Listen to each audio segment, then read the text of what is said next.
Class 11 exercise number 1.2 মেথমেটিক্সৰ question number 1 দিয়া আছে যে তলৰ কোনবোৰ ৰিক্ত সংহতিৰ উদাহৰণ বাছি উলিয়া। তো চোৱা, ৰিক্ত সংহতি মানে কি? খালী সংহতি, যিটো সংহতি কোনো মৌল নাথাকে তাক কোৱা হয় ৰিক্ত সংহতি। আমি ইতিমধ্যে শিকিছোঁ চেপ্টাৰৰ ইন্ট্ৰডাকশ্যনত, হয়নে নাই? তো যদি এতিয়ালৈকে ভিডিঅ'টো চোৱা নাই নিশ্চয় চাই ল'বা। এতিয়া চাবা কুৱেশ্যন নম্বৰ 1 যে তলৰ কোনবোৰ ৰিক্ত সংহতিৰ উদাহৰণ দিব লাগে। তো 2ৰে বিভাজ্য সকলো অযুগ্ম সংখ্যাৰ সংহতি। 2ৰে বিভাজ্য হ'বলৈ হ'লে এইটো কি? যুগ্ম সংখ্যা হ'ব লাগিব, গতিকে এইটো এটা ৰিক্ত সংহতি হয়। 2 নম্বৰ কি কৈছে? যুগ্ম মৌলিক সংখ্যাৰ সংহতি। যুগ্ম মৌলিক সংখ্যাৰ সংহতি এইটো ৰিক্ত সংহতি নহয়, কিন্তু 2 এটা এনেকুৱা মৌলিক সংখ্যা যিটো যুগ্ম হয়। 3 নম্বৰত কি কৈছে? এটা স্বাভাৱিক সংখ্যা যিটো 5তকৈ সৰু বাট 7তকৈ ডাঙৰ। তো চোৱা, 5তকৈ সৰু হ'লে 7তকৈ ডাঙৰ কেনেকৈ হ'ব? এইটো সম্ভৱেই নহয়। গতিকে এইটো এটা কি হ'ব? ইয়াতে কোনো মৌল নাপাম, তাৰমানে এইটো এটা ৰিক্ত সংহতি হয়। ঠিক আছে, এতিয়া নাম্বাৰ 4ত চোৱা, y such that y হ'ল যিকোনো দুডাল সমান্তৰাল ৰেখা এটা উমৈহতীয়া বিন্দু। মানে সমান্তৰাল ৰেখা এনেকুৱা গৈ আছে, এনেকুৱা গৈ আছে, এই দুটা কি ক'ব? সমান্তৰাল। আৰু উমৈহতীয়া বিন্দু কাক কোৱা হয়? ছাপ'জ এনেকৈ এটা লেখা গ'ল, এনেকৈ এটা লেখা গ'ল, এইটো বিন্দু কোৱা হয় উমৈহতীয়া বিন্দু।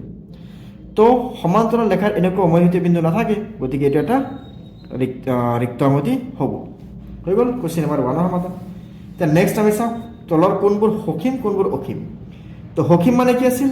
যিটো আমি মৌলক আমি গণি শেষ কৰিব পাৰি সেইটো সসীম, যিটো মৌল আমি গণি শেষ কৰিব নোৱাৰি সেইটো আছিল অসীম। বছৰৰ মাহবোৰ, মাহ কেইটা? 12টা, গতিকে এইটো কি হ'ব? সসীম। 2 নম্বৰটোত কি আছে চোৱা, 2 নম্বৰটোত ইয়াতে কি লিখা হৈছে? ইয়াতে লিখি দিয়া হৈছে 1 2 3 ডট ডট ডট এনেকৈ দিয়া আছে।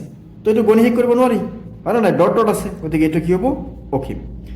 নাম্বাৰ যদি আমি 3 চাওঁ, নাম্বাৰ 3ত ইয়াতে কি আছে? মাজত ডট ডট আছে, কিন্তু 1ৰ পৰা 100 লৈকে, তাৰমানে 100টা নাম্বাৰ আছে, আমি গণি শেষ কৰিব পাৰিছোঁ, গতিকে এইটো কি হ'ব? সসীম। নাম্বাৰ 4ত কি আছে? 100তকৈ ডাঙৰ ধনাত্মক সংখ্যাৰ সংহতি। 1তকৈ ডাঙৰ কিমান আছে আমি গণি শেষ কৰিব নোৱাৰিম, গতিকে এইটো কি হ'ব? অসীম সংহতি। নেক্সট যদি আমি চাওঁ 5 নম্বৰত কি আছে? নাম্বাৰ 5ত ইয়াতে দিয়া আছে 99তকৈ সৰু মৌলিক সংখ্যাৰ সংহতি। 99তকৈ সৰু মৌলিক সংখ্যা, 99তকৈ সৰু মৌলিক সংখ্যা কেইটা আছে? 25টা, আমি সেইটো গণি শেষ কৰিব পাৰিম, হয় নাই? গতিকে এইটো কি হ'ব? সসীম সংহতি। যে সসীম সংহতি। হৈ গ'ল কুৱেশ্যন নম্বৰ 3 সমাধান। এতিয়া চাওঁ আমি কুৱেশ্যন 2ৰ সমাধান। এতিয়া চাওঁ আমি কুৱেশ্যন নম্বৰ 3 তলৰ কোনবোৰ সসীম আৰু কোনবোৰ অসীম কোৱা। আকৌ সসীম অসীম কোৱা বুজিছে? আমি এইখিনি বস্তু আমি ইয়াতে লিখিম দিয়া। নাম্বাৰ 3 1 এক চক্ৰৰ সমান্তৰাল ৰেখাৰ সংহতি। ছাপ'জ এনেকৈ এটা ৰেখা আছে, এইটো কৈছে এক্স এক্সিছ। তো ইয়াৰ সমান্তৰালকৈ কিমান ৰাখিব পাৰি? অসীম সংখ্যা ৰাখিব পাৰি, গতিকে এইটো কি হ'ব? এটা অসীম সংহতি হ'ব। 2 নম্বৰ কি কৈছে? 2 নম্বৰত কি আছে? ইংৰাজী বৰ্ণমালাৰ সংহতি। ইংৰাজী বৰ্ণমালা কেইটা আছে? 26টা, গতিকে এইটো কি হ'ব? এটা সসীম সংহতি, সসীম সংহতি।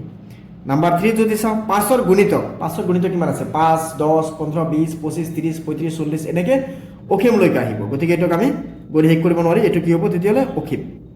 এইটো হৈ যাব আমাৰ অসীম। নাম্বাৰ 4 যদি আমি চাওঁ পৃথিৱীৰ বাস কৰা জন্তুৰ সংহতি। কিমান জন্তু আছে পৃথিৱীত? আমি গণি শেষ কৰিব পাৰিম জানো?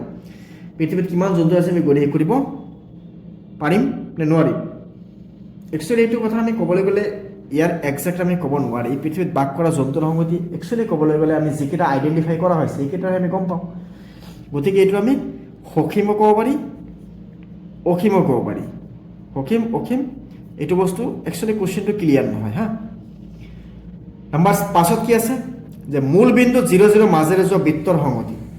মূল বিন্দু আছে 0 0, চাপ'জ এটা মূল বিন্দু আছে এনেকুৱা, হয় নাই? এইটো মূল বিন্দু, ইয়াৰ ওপৰত কিমানটা বৃত্ত আঁকিব পাৰিম? এনেকৈ আমি অসীম সংখ্যক বৃত্ত আঁকিব পাৰিম, হয় নাই?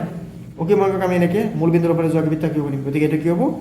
অসীম হ'ব, অসীম সংহতি।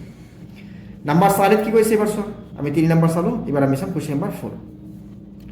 অদলিখিতবোৰৰ ক্ষেত্ৰত এ = বি হয়নে চোৱা।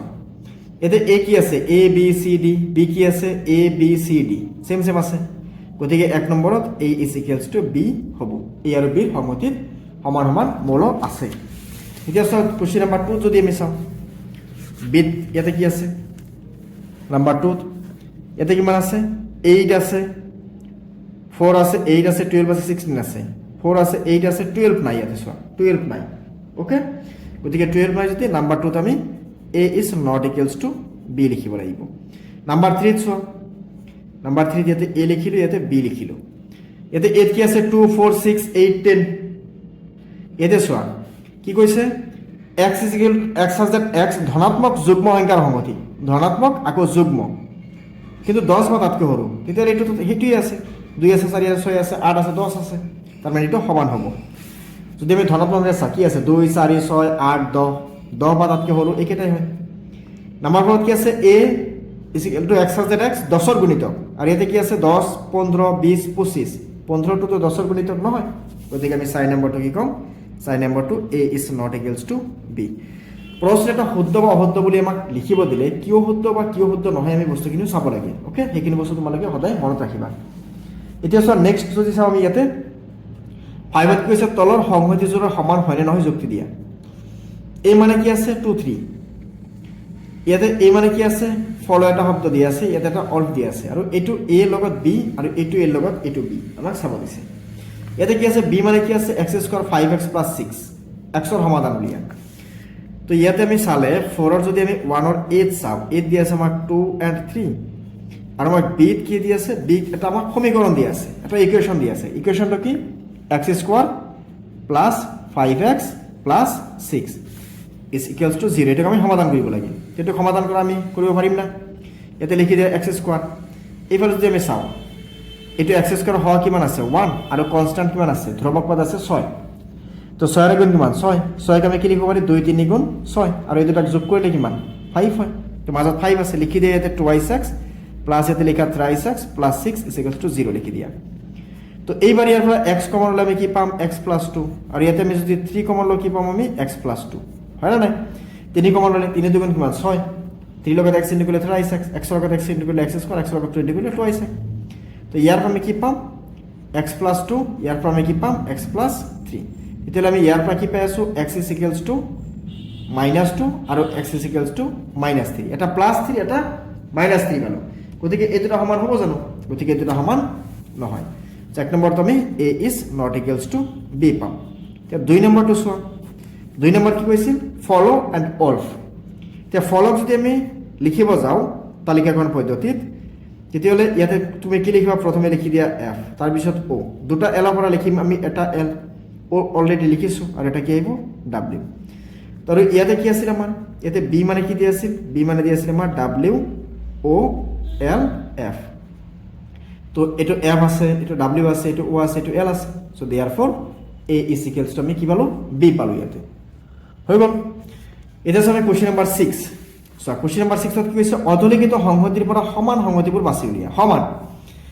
a কি আছে 2 4 6 12 আছে আৰু চাচোন 2 4 6 12 পৰবত আছে না 2 4 6 কৰবাত ইয়াতে নাই ইয়াতে আমি যদি চাও 6 ৰ b b কি আছে 1 2 3 4 এটো d চোৱা কি আছে 1 2 3 4 আছে তো b is equals to আমি কি কব পাৰি d কব পাৰি আৰু চাও কোনবাৰ লগত মিলিছে না মিলা নাই হৈ গল তা নেক্সট চোৱা c এতে কি আছে নিমিলিব এটো সো এটো মিলিব না এটা -1 + 1 z কি আছে -1 + 1 এতে e is equals to আমি z লিখিব পাৰি ওকে এইখিনি হৈ গল কোশ্চেন নাম্বাৰ 6 ৰ সমাধান আমি এই ভিডিওত এক্সাৰসাইজ নাম্বাৰ 1.2 ৰ বিষয়ে ডিসকাস কৰিছো সো আমি পৰৱৰ্তী ভিডিওত আকৌ এক্সাৰসাইজ নাম্বাৰ 1.3 বিষয়ে আমি ডিসকাস কৰিম সো তাৰ বাবে চেনেলটো সাবস্ক্ৰাইব কৰি ৰাখিবা লগতে বেল আইকনটো দবাই ৰাখিবা ওকে ধন্যবাদ